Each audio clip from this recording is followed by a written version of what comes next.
मैं घटना बता रहा हूं उदयपुर की, लाइव कर रहा हूं सीधी घटना।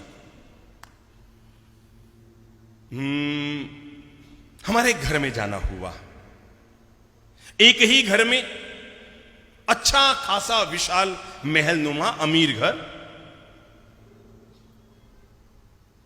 एक ही घर में दो परिवार रहते थे, एक दिगंबर और एक श्वेतांबर। जो श्वेतांबर था उनकी जाति थी छाजेड़, और जो दिगंबर थे, नाम भी याद आ गया, मोहन जी नागदा। अभी 1 वर्ष पहले उनका देह विलय हुआ। उदयपुर के टॉप 10 में रहे वो।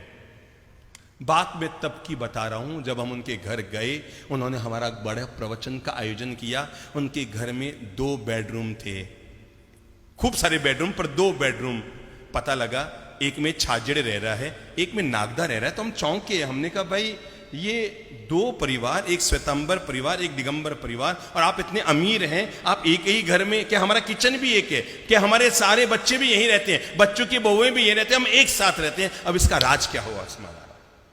मिस्टर नागदा दिगंबर समाज के युवक थे, बचपन में गरीब घर में पैदा हुए, हैसियत नहीं थी कि पढ़ लिख ले, पर उनके मन में एक तमन्ना थी कि मैं पढ़ लिख कर सीए बन जाऊं। क्या बन जाऊं? पढ़ लिख कर सीए पास कर लूं। एक दिन उन्होंने अपने दोस्त जो छाजेड़ थे जाति से, अभी भी हैं, उन्होंने उससे कहा कि भैया हो सकता है वो लाइव हमें सुन रहे होंगे, अभी वो हमसे बहुत प्रेम करते हैं, तो हो सकता है जब मैं बोल रहा हूं तो वो सुन भी रहे होंगे। तो उन्होंने अपने दोस्त से कहा भैया मुझे पता है तेरी हैसियत नहीं है, तू भी मेरी तरह है, पर पता नहीं मेरे मन में बार बार आता है मैं सीए पढ़ लूं, मैं सीए पढ़ लूं, पर मेरे पास किताबें खरीदने के पैसे नहीं है। जिंदगी में वक्त तो किसी का भी ऊंचा नीचा होता है ना, और अपन सब लोगों ने सारे तरह के वक्त देखे हैं जिंदगी में, अपन सब लोगों ने सारे तरह के वक्त देखे हैं जिंदगी में। मेरी एक इच्छा है, अगर तू थोड़े से रुपए की व्यवस्था कर दे, मैं अहमदाबाद चला जाऊं उदयपुर से, और वहां पर जाकर सीए पास करके आ जाऊं। सीए की पढ़ाई में पास कर लूंगा, मन लगाकर पढ़ूंगा, बस मेरे लिए 1000-1500 रुपया, उस समय 1000-1500 में सीए पास हो जाती थी, अब तो 1000-1500 में प्रेप से भी बच्चा नहीं निकल पाता। उस समय में जितने रुपये में लोग सीए करते थे, इतने में तो अब केजी में भी नहीं आते हैं बच्चे। तो मुझे पता है तेरी हैसियत नहीं है, तेरी भी मेरी हालत है, पर देखना कहीं से कोई व्यवस्था हो जाए तो। दोस्त था, गया अपने घर।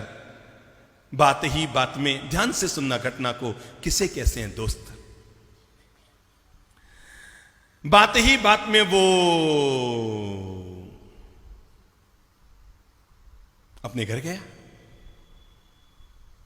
मौका देखकर पत्नी से अलमारी की चाबी ली, और उसके ससुराल से एक सोने की चैन आई हुई थी, वो उसने निकाली, और निकालकर चुपके से जेब में डाली। शाम को घर से बाहर निकला और ले जाकर मिस्टर नागदा को वो सोने की चैन जो उसके ससुराल से आई थी वो पकड़ा दी।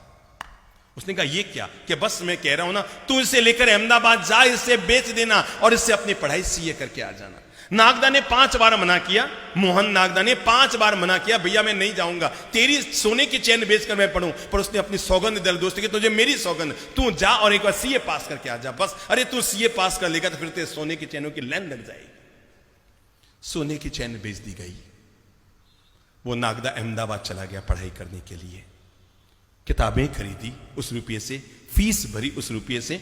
इधर वो अहमदाबाद चला गया। कुछ दिन बीते, पत्नी ने किसी काम के लिए अलमारी खोली होगी। जिनके घर में बहुत सारे गहने होते हैं उनको तो पता नहीं लगता, 1-2 गहना इधर उधर हो गया। अब जिनके घर में केवल 2 ही सोने की चैन, एक पति की और एक पत्नी की, और केवल एक ही अंगूठी पियर से आई, उसके अलावा कुछ हो ही नहीं, तो 2 मिनट में ताला खोलते हैं, पता लग जाता है चैन कहां गई। तो उन्होंने पहले देखा अलमारी में, चैन गायब, चैन कहां गई, चैन कहां गई। उन्होंने अपने पति से कहा भाई मेरी मम्मी की दी हुई चैन थी ना, वो आपके कहां गई वो चैन। पति ने पहले तो 2 मिनट किया, पर उसे लगा कि सच बताना ठीक है, नहीं तो और बात गलत हो जाएगी। उसने कहा मुझे माफ कर देना, मेरा दोस्त है ना मोहन, मैंने उसके पढ़ाई के लिए ये सीए पास करने का उसका मन हो गया, मैंने वो चैन बेच दी।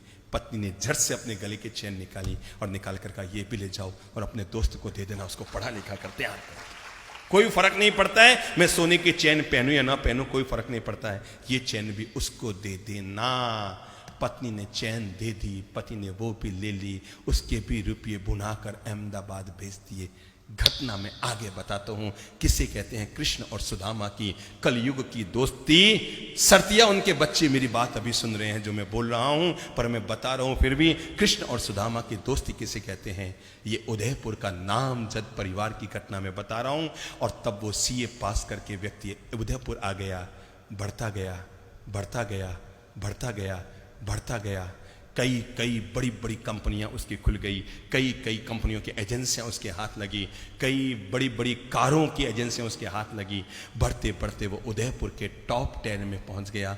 खास बात ये नहीं है कि मोहन नागदा टॉप 10 में पहुंच गया, पर उस मोहन नागदा ने खास बात ये की, जिस उसके दोस्त और उसकी पत्नी ने उसके लिए 2 चैन बेची थी, उसने केवल एक काम ये किया कि जिस दिन वो अरबपति बन गया, उसने पहला काम किया, अपने दोस्त और वो बच्चों को भी अरबपति बना के खड़ा कर दिया। और न केवल अरबपति बना दिया, हम आंखों से देख कर आए, दुनिया में ऐसी मिसाल कहीं नहीं होगी कि शादी के 40 साल के बाद भी, 45 साल के बाद भी दोनों दोस्त एक घर में रहते हैं, एक घर में एक चूल्हा, एक चौका, दोनों के बगल बगल में बेडरूम। और यहां तक कि इतना ही नहीं, उनके बच्चे भी सारे के सारे उसी बिल्डिंग में रहते हैं। इधर इस वाले दोस्त का बच्चे का बेडरूम, उधर उस वाले दोस्त का। और जब भी बात चलती यही कहते हैं हम 9 भाई बहन हैं।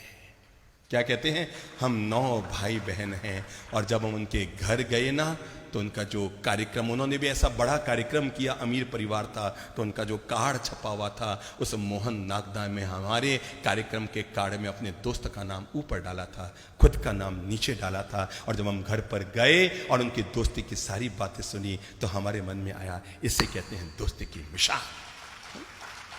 आज भी। और इतना ही नहीं, मोहन नागदा का जब कैंसर होने के बाद शरीर छूटने लगा, तो मरने से पहले, अपने देह विलय से पहले, शायद देश के बड़े से बड़े संत जितने भी रहे होंगे, दिगंबर समाज के हर संत मोहन नागदा को जरूर जानता है, वो इतना प्रभावी व्यक्ति रहा। लेकिन जब उनकी मृत्यु हो रही थी तो मृत्यु के पहले बच्चों ने इतना ही पूछा, पापा आपकी कोई इच्छा? तो मरते समय उस पापा ने यही कहा, बेटा मेरा दोस्त और उसका परिवार हमेशा तुम लोग साथ रहना, कभी भी जुदा मत।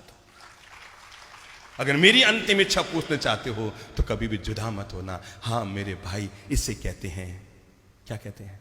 दोस्त।